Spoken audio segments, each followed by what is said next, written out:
안녕하십니까. 착한 집짓기입니다. 오늘 이야기 나눠볼 주택은 122.9제곱미터 37평 모던 스타일의 전원주택입니다. 본격적으로 이야기를 나눠보기 전에 많은 분들의 도움으로 저희 착한 집짓기가 구독자 1만 명을 넘어서게 되었습니다. 성원해주신 모든 분들께 감사의 말씀을 드립니다. 앞으로도 건축을 준비하시는 많은 분들께 도움 드릴 수 있도록 노력하겠습니다.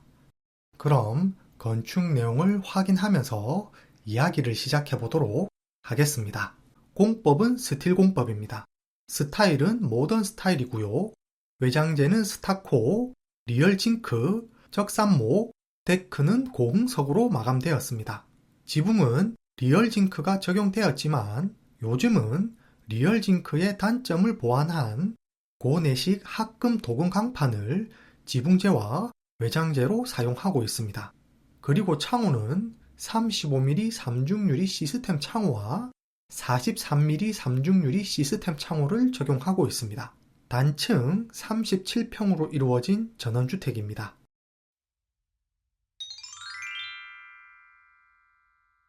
오랜 직장 생활을 마무리하시고 아내분과 복잡한 도심을 떠나 조용한 시골에서 맑은 공기 마시며 제2의 인생을 시작하고자 주택을 짓게 되셨습니다.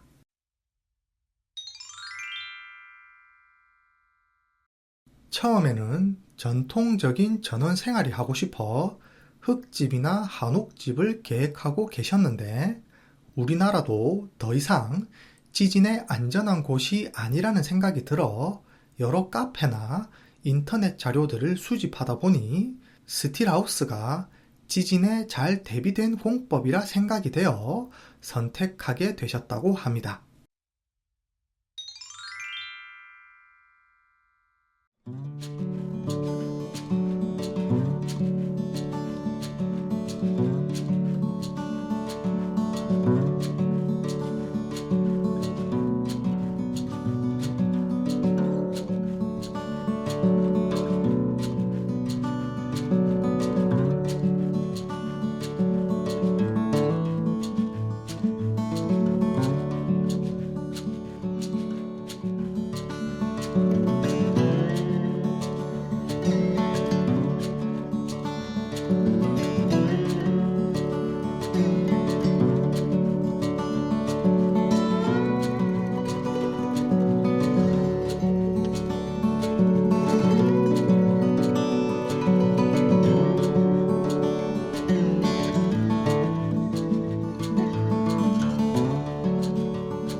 첫 번째, 기초입니다.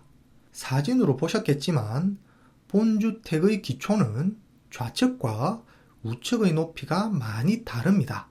이 땅을 구매하시고 어떻게 집을 지을지 여러 시공사들을 만나 상담을 하셨는데 대부분 이 땅에 집을 짓기 위해서는 기울어진 대지를 수평으로 만드는 토목공사를 하고 집을 지어야 된다고 이야기를 들으셨다고 합니다.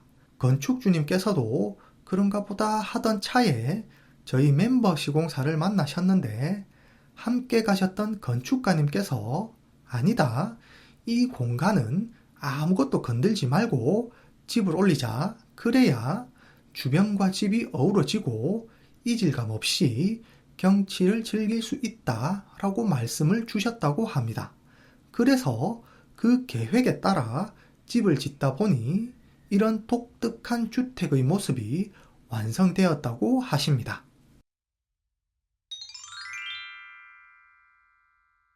두 번째, 테라스입니다.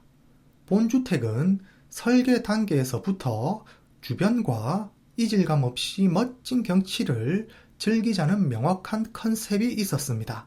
하지만 경치를 즐길 수 있는 방향이 북동쪽이라 집의 전면을 북쪽으로 둘 수는 없었기에 집의 전면은 남동쪽으로 배치를 하고 경치를 즐길 수 있는 북동쪽은 테라스를 계획하여 다양한 방식으로 경치를 즐길 수 있게 구성하였습니다.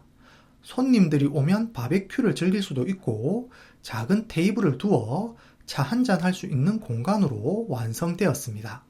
그리고 집안을 통하지 않고 오갈 수 있게 데크와 연결하였고 테라스의 지붕은 창을 내어 하늘을 보고 떨어지는 빗물을 볼 수 있는 감성적인 공간으로도 계획되었습니다. 첫 번째, 창호 배치입니다. 남동쪽을 바라보는 집의 전면은 햇빛을 듬뿍 받을 수 있는 메인 창호를 배치하였고 부엌과 테라스 그리고 거실로 이어지는 파노라마와 같은 창을 배치는 경치를 즐기자는 집의 컨셉에 완벽히 부합하는 배치라고 볼 수 있겠습니다. 이처럼 집을 지을 때 명확한 컨셉을 잡고 그 컨셉을 최대한 실현시켜 줄 수 있는 조력자가 함께 한다면 집의 활용도를 최대치로 끌어올리는데 큰 도움이 되는 것 같습니다. 두 번째, 부엌입니다. 흔히 부엌 싱크의 형상을 떠올리면 보통 기역자 또는 아일랜드 형식의 11자 형태를 많이 떠올리게 되는데 본주택은 디귿자 형태의 싱크를 제작하셨습니다. 사진으로 딱 봐도 눈치를 채셨겠지만 요리를 하는 열기구는 벽면 쪽으로, 부엌에서 제일 많이 사용하는 수도는 거실 쪽으로, 다과를 준비할 수 있는 선반은 테라스 쪽으로 두어 이 집의 쓰임을 100% 이해하고 구성한 부엌이라고 볼 수 있을 것 같습니다. 세 번째, 티 안 나는 수정입니다. 건축주님께서 설계 당시에는 느끼지 못했는데 시공 과정에서 몇 가지 수정해야겠다고 느끼신 부분이 있었다고 합니다.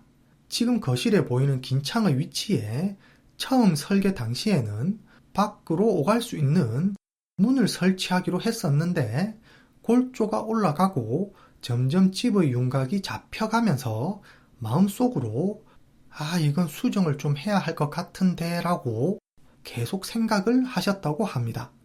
그러던 차에 소장님께서 혹시 마음에 안 드는 부분이 있으면 이야기해달라고, 지금 수정 가능한 부분은 해드리겠다고 그렇게 말씀을 하셨을 때 조심스럽게 저기 문을 설치하는 건 좀 이상할 것 같다는 말씀을 하셨고, 골조 공사가 진행 중이던 시기라 소장님께서 흔쾌히 그 정도의 수정은 될 수 있는 부분이라며 이처럼 긴 창으로 변경을 해주셨다고 합니다.